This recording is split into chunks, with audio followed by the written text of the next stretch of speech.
The thing about a pregnancy test is that it doesn't look like much. It's a strip of plastic the size of a toothbrush. You see them in commercials with soft lighting and a woman crying happy tears into her husband's shoulder. You don't expect to find one wedged behind the wastebasket in your own bathroom at 11:42 on a Tuesday night, while your husband is asleep upstairs and you're just trying to change the trash bag before bed. I almost missed it. The bag caught on something and I leaned down to free it, and there it was, half tucked behind the basket like somebody had tried to throw it away and the angle had been wrong. I picked it up with 2 fingers, the way you'd pick up a dead bug. 2 pink lines. Bright, dark, certain pink lines. The kind of pink that isn't asking a question, it's answering one. And here's the part that took my brain a full 30 seconds to catch up to. I couldn't be pregnant. I'd had a hysterectomy in March. 8 months earlier. My surgeon's name was Dr. Patel and he had a small chip in his front tooth and he'd held my hand before they put me under because I was scared. There was no universe in which that test was mine. I sat down on the bath mat. The trash bag was still in my other hand.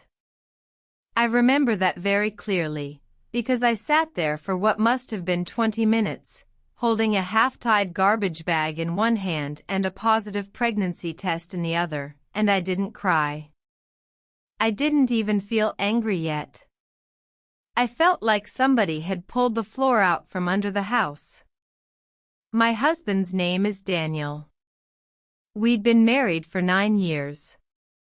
He was a regional sales manager for a company that sold industrial water filtration systems, which is the most boring job I can possibly describe, and he traveled to Charlotte twice a month and Atlanta once a month and sometimes Jacksonville. He came home with hotel soaps and stories about bad airport food. He kissed me on the forehead every morning before he left for work. Every single morning. 9 years of forehead kisses. I didn't wake him up. I want you to understand that. I didn't go upstairs and shake him and scream. I put the test in a Ziploc bag, the kind we used for the kids' sandwiches back when we still had the kids at home, and I put the Ziploc inside a shoebox in the back of my closet, behind the boots I never wear. Then I tied the trash bag, took it out to the curb, washed my hands, and got into bed next to him. He rolled over and put his arm across my stomach, the way he always did. The stomach with the surgical scar. And I lay there with my eyes open until 4 in the morning, counting the slats in the ceiling fan. I didn't say anything the next day. Or the next week. I know that sounds insane. I know somebody listening to this is thinking, why didn't you just confront him? Why did you wait? And the answer is, because I didn't want to be wrong, and I didn't want to be right. I wanted to be sure. So I started keeping a notebook. A little blue moleskine I bought at the CVS on Glenwood. I wrote down every time he traveled. Every hotel name. Every credit card charge I could find on the joint account. I learned how to log into his airline account because he'd used the same password since 2014, our daughter's birthday and the name of his first dog. I printed boarding passes. I printed restaurant receipts. There was a sushi place in Charlotte he'd been to 11 times in 18 months, always for 2 people, always with a bottle of wine. He doesn't drink wine. He drinks bourbon.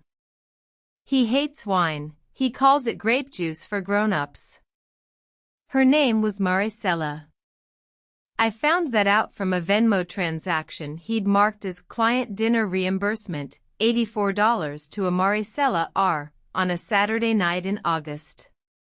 From there it was just pulling threads. She worked for a vendor his company contracted with. She was 31.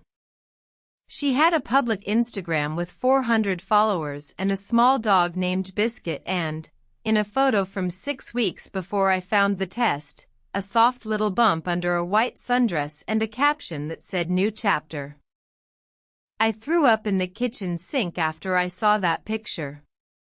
I want to be honest about that. I didn't make it to the bathroom. I just stood there at the sink and threw up and rinsed it down and went back to my notebook. The affair had been going on for 2 years. 2 years and 2 months, if I'm being precise, which I was, because by then I had a spreadsheet. He'd met her at a trade show in Nashville in September 2 years before. I had photos of him from that trip on my phone. He'd sent me a selfie from the convention floor and said, "Miss you, almost done here." That was the day they met. He went back to her hotel room that night. I know because I matched a charge from the hotel bar to her Venmo history. The hardest part wasn't the affair. I want to say that, and I want you to actually hear it. The hardest part was that he'd kept kissing my forehead every morning. For 2 years. He'd come home from her and kiss my forehead and ask about my day and remember to pick up the milk. He had built an entire second life and then carefully, kept the first one running smoothly so I wouldn't notice. That kind of cruelty is a craft. You have to work at it. I talked to a lawyer in February. Her name was Jenna and she had a gray bob and reading glasses on a chain and she did not flinch when I slid my notebook across her desk. She said, "This is the most organized intake I've ever seen." She said, "We are going to be fine." She said, "Do not tell him yet. Not until everything is in place." So I waited. I waited through March, while I quietly moved money from the joint account into a new one in only my name. I waited through April, while Jenna prepared filings. I waited through May, while Maricella's belly got bigger in her Instagram posts and Daniel kept telling me he had to fly to Atlanta for end-of-quarter stuff. The baby was born on June 14th. A boy. 6 pounds, 11 ounces. I know this because Maricela posted a photo of his tiny hand wrapped around her finger, and in the background of that photo, just barely in frame, was a sleeve I recognized. The blue plaid shirt I'd given Daniel for Father's Day 3 years earlier. He was at the hospital. He was holding her hand while she had his son. He came home that night and told me he'd had a long day in Charlotte. He ate the chicken I'd made.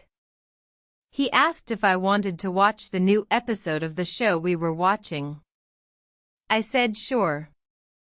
We sat on the couch and watched 47 minutes of television and he laughed at a joke and put his hand on my knee. I confronted him the next morning. I made coffee. I poured him a cup the way he liked it, 2 sugars, splash of cream. I sat down across from him at the kitchen island. I had the shoebox next to me. I had the notebook. I had a folder Jenna had given me, sealed, that he would open later. I said, "Daniel, I want to ask you something, and I want you to think very carefully before you answer.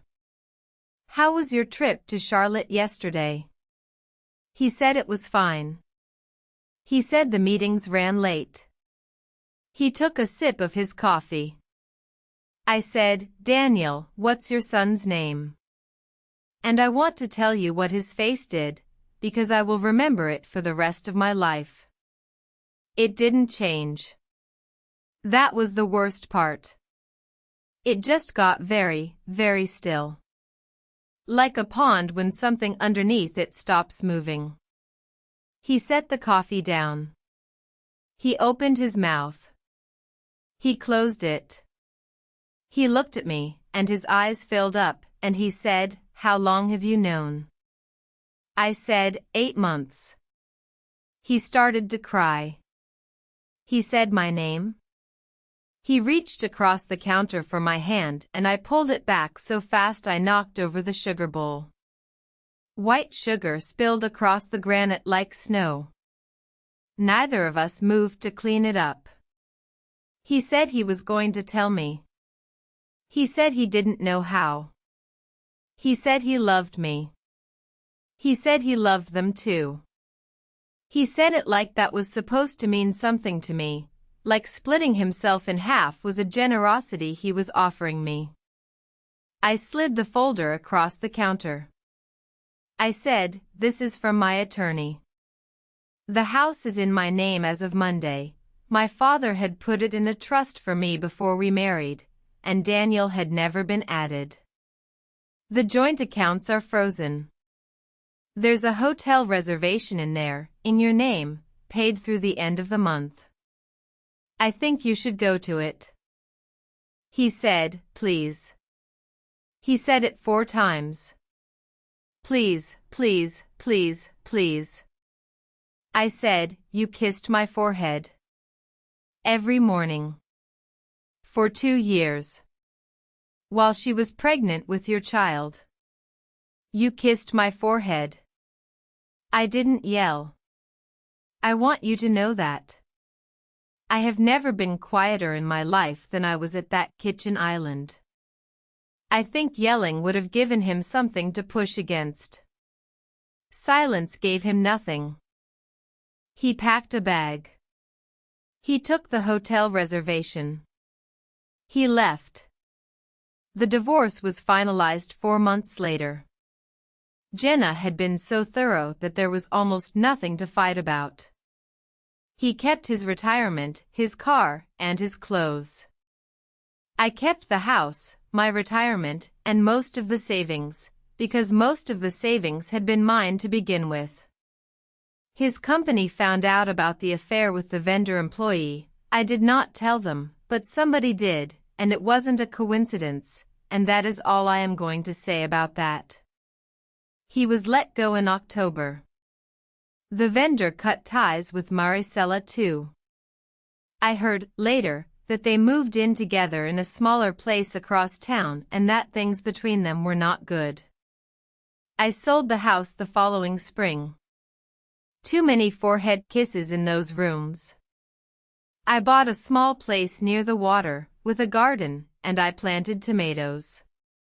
I learned to sleep in the middle of the bed. My daughter, who is 22, called me one night about a year after it all ended. She'd been told a very edited version of events. She said, "Mom, are you okay? Are you really, actually okay?" And I told her the truth, which is this. He didn't take everything. He took a version of me that trusted easily. She's not coming back. But I'm not sorry she's gone. She wouldn't have survived this anyway. The test is still in the shoebox. I don't know why I kept it. Some nights I think about throwing it away. Most nights I don't think about it at all. That, more than anything, is how I know I'm free.